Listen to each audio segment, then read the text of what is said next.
Sheikh Hasina India বসে বসে ফেসবুকে বলতেছে, আমার কি অপরাধ, আমি কি অপরাধ করেছি। দেখেন না, এর যে লজ্জা কি আর কিছু থাকতে পারে? শেখ হাসিনা, আপনি অপরাধ করেন নাই, আপনি খুনি, আপনি ফেরাউন, আপনি ইসলামের দুশমন, বাংলাদেশের স্বাধীনতা সার্বভৌমত্বের দুশমন আপনি শেখ হাসিনা। আপনি জাতিকে দ্বিধা বিভক্ত করেছেন, আপনি আমার দেশকে ইন্ডিয়ার হাতে তুলে দিয়ে বাংলাদেশকে করদ রাজ্যে পরিণত করতে চেয়েছিলেন।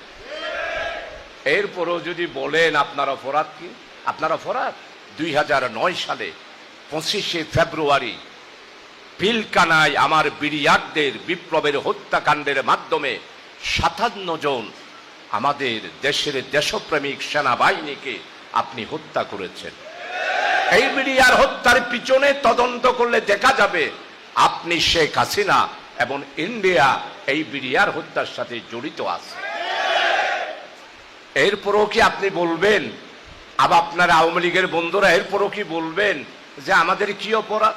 আপনাদের অপরাধ, আপনার প্রধানমন্ত্রী, আপনাদের নেত্রী শেখ হাসিনা এবং ওনার বোন 286 বিলিয়ন ডলার